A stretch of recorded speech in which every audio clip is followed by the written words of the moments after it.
પ્રભુ સુધા સંબંધ વિના અંગીકાર કરતા નથી. ધ્યાન આપજો, પ્રભુ સુધા સંબંધ વિના અંગીકાર કરતા નથી. એટલે ગાયોમાં જે સુધાનું સ્થાપન છે તેનું દાન માંગીને ભક્તના ગોરસ દ્વારા અનુભવ માટે જ દાન લીલા છે. ગો કહેતા ઇન્દ્રિયો, અવયવ અને શ્રી હસ્તમાં વેત્ર દ્વારા દાન લે છે.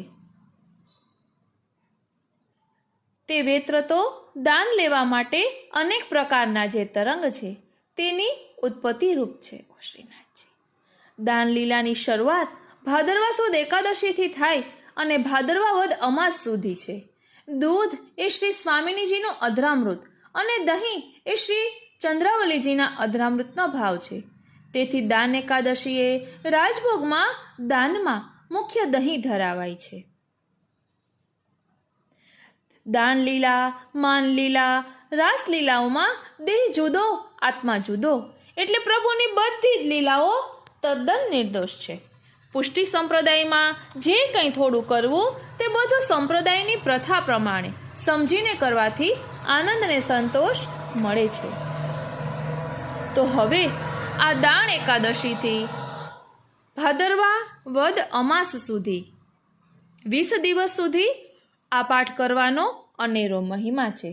તો ચાલો તેનો પાઠ કરીએ, કારણ કે શ્રી કૃષ્ણના અધરામૃતની પ્રાપ્તિ કરાવતો આ પાઠ છે, જેને બલિદાન લીલા કહેવામાં આવે છે. અને આ બલિદાન લીલા શ્રી હરિરાય મહાપ્રભુજીએ રચેલી છે. તેમાં 35 કડી છે, જે શ્રી સર્વોત્તમ સ્તોત્રના 35 શ્લોક સાથેની સંગતિ છે, જેનું થોડુંક ભાવદર્શન આપણે હમણાં અગાઉના સત્સંગમાં કર્યું છે. અને આ બિલાવલ રાગમાં છે.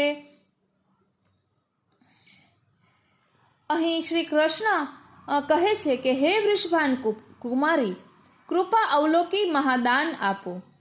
કૃપા અવલોકની દાન દેરી, એ પદમાં એવી રીતે શ્રી કૃષ્ણ કહે છે. આપણે સૌપ્રથમ આ બલિદાન લીલાનો પાઠ રોજ કરવાનો છે, એટલે તેનું ભાવદર્શન આજના સત્સંગમાં કરીશું. મોટી દાન લીલા, બડી દાન લીલા, રાગ બિલાવલ.